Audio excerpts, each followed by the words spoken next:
Stanno vivendo veramente questo periodo come una successione a Zaia, una successione di potere, il centrodestra, e colpisce perché invece che parlare di temi, invece che fare delle azioni che sono importanti per tutti i cittadini, mi pare che si siano un po' fermi in balletti autoreferenziali. Lui in campo c'è già da un mese e attende un confronto che ancora non arriva perché l'avversario semplicemente non si palesa. Centrodestra sospeso e hai voglia a dire che la cosa non è un problema. La lettera a Giorgia Meloni spedita da Raffaele Zanon, presidente di Confimi Industria Padova Rovigo, ma anche storico esponente di Fratelli d'Italia, ha indubbiamente alzato la tensione. E se è vero che i vertici meloniani ritengono l'iniziativa personale, l'allarme lanciato da Zanon sullo stallo e sulla lista Zaia definita escamotage per perpetuare un sistema di potere ha lasciato il segno sugli alleati.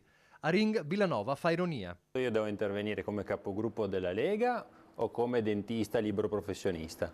Cioè dice una foglia di fico, nel senso che... Attenzione, cioè, la lista Zaia è un sistema di potere, perpetua il suo sistema di potere. Ricordiamoci che il vero potere in Veneto ce l'hanno gli elettori, che se si trovano davanti la lista Zaia hanno la possibilità o meno di votarla. Il sistema di potere è, scusatemi, qualcosa che abbiamo sentito dire dalla sinistra e mi sembra strano che un esponente storico della destra, del centrodestra, possa uscire con qualcosa del genere. Io cerco di interpretare quelle ansia e quelle aspettative che la stragrande maggioranza dei veneti ripone nel futuro, chiunque esso sia il candidato. Le parole più forti della lettera, quelle sulla sanità e sulle criticità di chi ci lavora e ne usufruisce. Fanno presenti molti problemi che vanno risolti e non sono ancora risolti.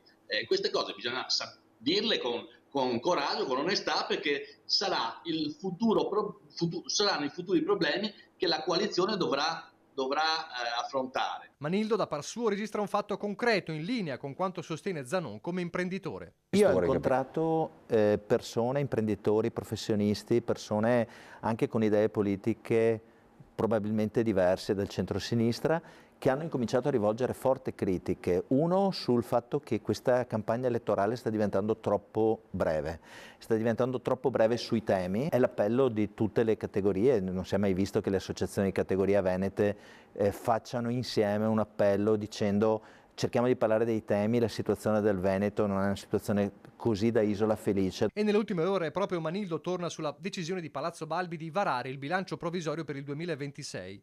Non si venga a dire che non c'era il tempo, attacca. Tutti sapevano che si sarebbe votato in autunno, il tempo c'era, mancava la volontà. La verità è che quello che si prepara è un bilancio difficile fatto di tagli e rinunce e si preferisce lasciare il cerino acceso in mano ad altri. Un cerino che per Flavio Tosi